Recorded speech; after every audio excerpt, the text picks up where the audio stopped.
Minasang, sering kepikiran nggak sih kenapa orang Jepang sering ke pemandian umum padahal di rumahnya sudah ada bathtub ya? Tapi tetap ada batasan-batasan yang nggak boleh dilanggar ya. Nah, bener. Jadi tolong pikirannya jangan kemana-mana. Iya, bener. Jangan ke sana tuh, oke? あいうえお菓子したかきくけこんなにもさしすせソフトクリームゴゾロップでいこ Assalamualaikum warahmatullahi wabarakatuh. Minasan, ohayo gozaimasu. Ohayou gozaimasu. Ketemu lagi di segmen Kupas Jepang.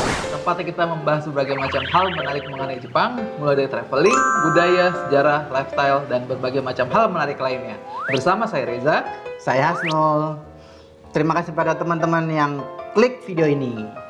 Minasang pasti tahu dong kalau orang Jepang itu suka sekali yang namanya berendam. Nah, karena suka berendamnya ini sehingga menjadi salah satu faktor kenapa banyak sekali onsen di seluruh Jepang. Tapi Minasan pernah nggak sih kepikiran kenapa kok orang Jepang itu kalau mandi tuh harus berendam? Nah, bahkan sampai-sampai yang namanya onsen atau pemandian umum tuh ada banyak banget di Jepang gitu. Padahal kan mereka udah punya bathtub sendiri ya di rumah kan? Iya, bahkan hampir di setiap rumah pasti ada bathtubnya ya. Bathtubnya ya. Nah, bahkan sampai-sampai yang namanya onsen atau pemandian umum itu bukan cuma buat orang Jepang juga, tapi jadi kayak daya tarik buat turis-turis mancanegara gitu kan. Nah, jadi supaya lebih jelasnya di video kali ini kita akan bahas secara lengkap mengenai onsen dan pemandian umum di Jepang. Minasan, Nihon ni Sanpo Shimashou!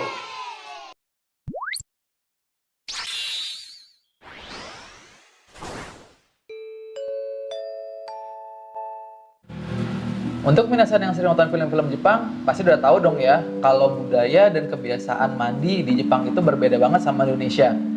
Nah, seenggaknya ada dua hal besar nih yang menjadi perbedaannya. Yang pertama, kalau kita di Indonesia terbiasa untuk mandi 2 kali sehari, yaitu di pagi dan sore hari. Kalau orang Jepang itu terbiasa mandi hanya sekali sehari, dan itu biasa di waktu malam ketika biasanya setelah lelah beraktivitas ataupun ketika ingin menjelang tidur. Sedangkan untuk pagi harinya ketika mereka akan berangkat kerja ataupun sekolah, mereka nggak perlu mandi lagi, dan mereka tuh biasa cukup dengan cuci muka dan sikat gigi aja. Nah, hal ini juga memang lumrah dilakukan oleh orang Jepang pada umumnya. Nggak cuma anak-anak doang, tapi orang dewasa pun juga melakukan hal tersebut. Untuk perbedaan yang kedua adalah di tata cara mandinya. Nah, kalau Indonesia, kita biasa mandi itu dengan cara siram badan, bersih-bersih dengan sabun, sampo, habis itu udah selesai kan. Nah, tapi kalau di Jepang itu caranya agak sedikit berbeda. Jadi setelah mereka bersih-bersih, itu biasanya mereka akan mengakhiri mandinya dengan cara berendam di bathtub. Tapi kalau kita lihat nih, kayak di Indonesia atau di negara-negara lain, biasanya di atas bathtub itu akan ada showernya kan. Karena biasanya kita juga mandi itu langsung di atas bathtub pakai shower. Nah, tapi untuk di Jepang agak beda sedikit nih. Jadi biasanya shower di Jepang itu terletak ada di luar dari bathtubnya. Nah, hal ini dikarenakan orang Jepang itu biasanya bersih-bersih badan dulu, lalu baru masuk ke dalam bathtub ketika badan sudah bersih dari kotoran dan juga dari sabun dan sampo. Nah, karena hal itulah biasanya air yang digunakan untuk berendam di bathtub itu bisa digunakan oleh semua anggota keluarga secara bergantian. Berendam ini sudah menjadi momen yang sakral banget buat orang Jepang. Karena ketika berendam kita bisa melepas lelah atas segala aktivitas kita seharian. Karena itulah orang Jepang suka berlama-lama ketika berendam, karena mereka ingin merelaksasi sekaligus menenangkan pikiran. Onsen artinya dalam bahasa Inggris adalah hot spring. Dalam bahasa Indonesia artinya sumber air panas. Jadi onsen adalah istilah yang digunakan untuk setiap sumber air panas yang ada di Jepang. Namun saat ini onsen juga digunakan untuk menyebut fasilitas pemandian air panas yang ada di penginapan-penginapan di Jepang.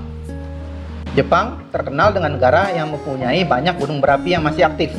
Hal ini menyebabkan banyak munculnya mata air panas alami, sehingga banyak onsen yang dibangun. Diperkirakan ada lebih dari 2000 onsen alami yang ada di seluruh Jepang. Pada dasarnya, onsen digunakan sebagai tempat pemandian umum. Namun saat ini, onsen sudah banyak yang dilengkapi dengan penginapan, restoran, spa, toko souvenir, dan lain-lain. Kebanyakan onsen terdapat di pedesaan atau di luar kota, karena memang menggunakan mata air alami yang kebanyakan dari gunung berapi. Tapi ada juga onsen yang berlokasi di perkotaan loh.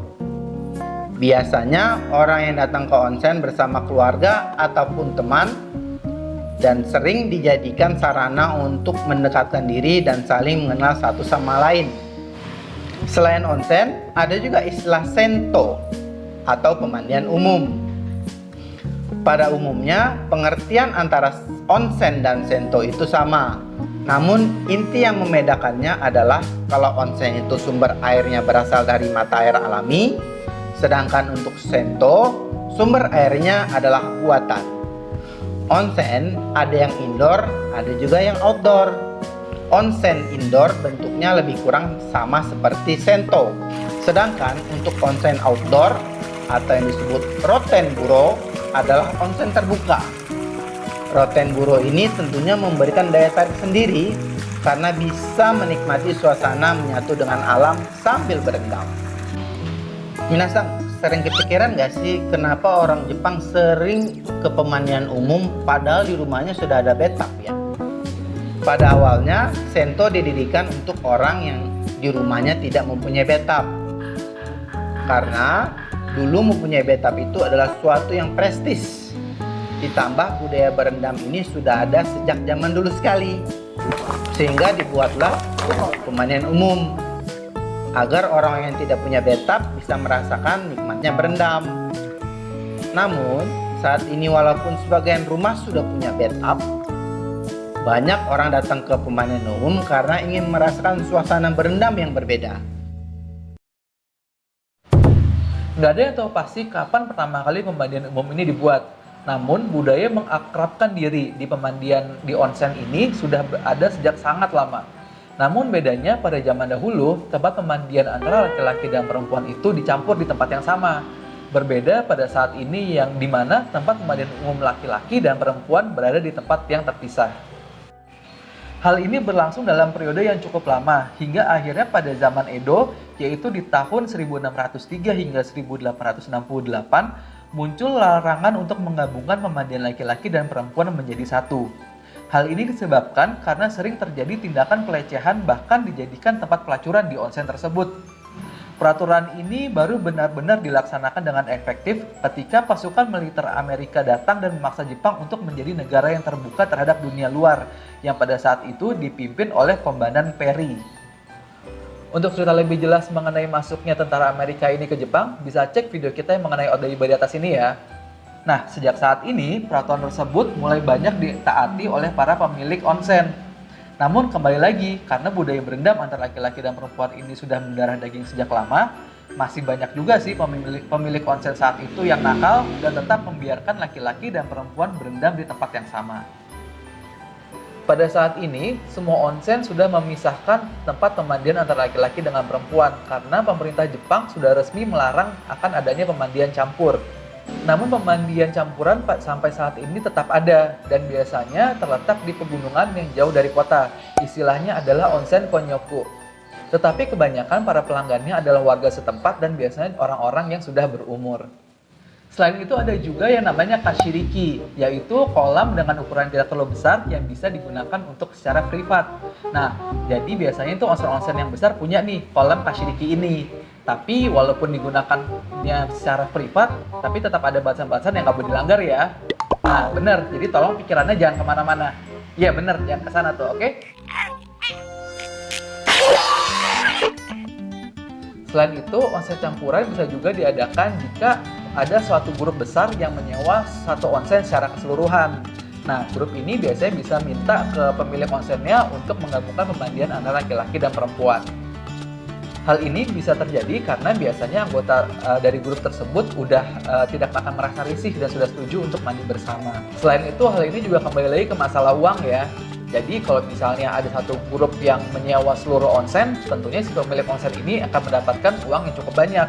Nah, jadi biasanya si pemilik onsen ini bisa memberikan pelayanan khusus dengan cara menggabungkan pemandian laki-laki dan perempuan sesuai dengan request para tamu.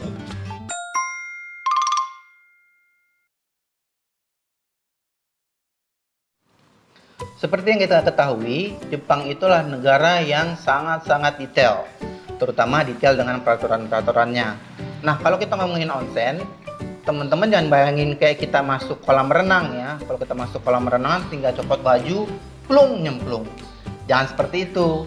Karena onsen ini mempunyai peraturan tersendiri yang cukup ketat dan harus ditaati ya sebelum kita masuk ke dalam onsen tersebut. Yuk, sama-sama kita bahas aturannya ya. Langkah pertama, menuju ruang ganti. Jadi di setiap onsen pasti memiliki ruang ganti yang disertai dengan loker. Dan jangan lupa melepas alas kaki sebelum masuk. Di loker kita harus meninggalkan segala bawaan kita termasuk melepas baju. Kita hanya diperkenankan untuk membawa alat mandi dan handuk. Karena di dalam kita tidak diperbolehkan mengenakan pakaian apapun, jadi kunci loker yang diberikan ke kita biasanya berbentuk gelang yang bisa kita kenakan. Langkah kedua, membersihkan tubuh sebelum masuk onsen. Hal ini berlaku di onsen atau pemandian manapun, termasuk di rumah-rumah pribadi. Jadi, di pemandian umum tersedia keran atau shower yang berjajar panjang. Kita boleh masuk kolam jika badan benar-benar bersih. Langkah ketiga, pengunjung diperkenankan untuk masuk ke dalam kolam pemandian air panas.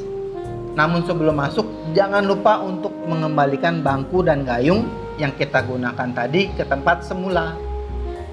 Langkah keempat, masuk ke dalam onsen.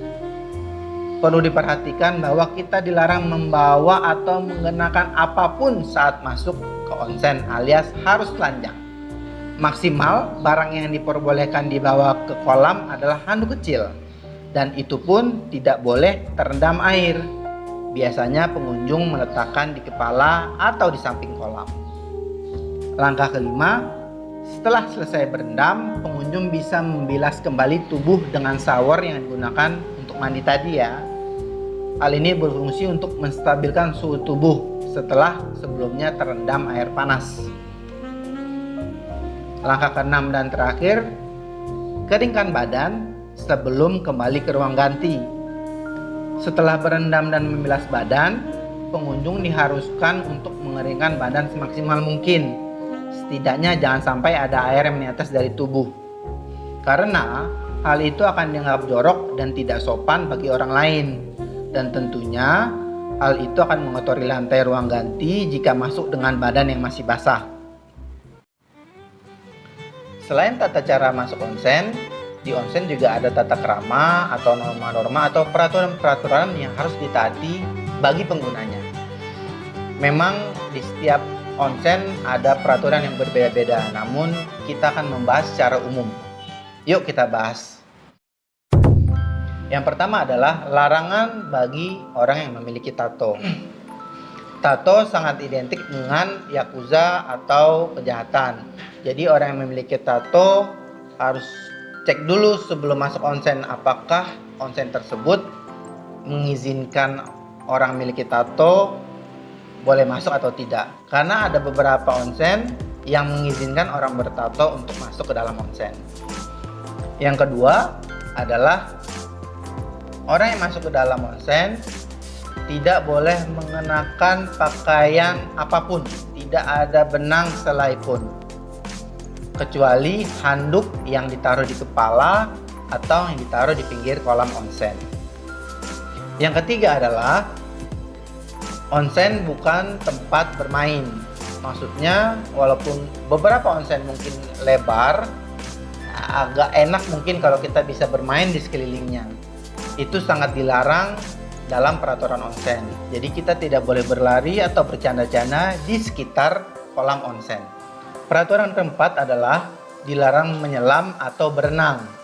Jadi di onsen ini hanya boleh berendam atau mungkin mencelupkan kepala sebentar untuk membasahi rambut.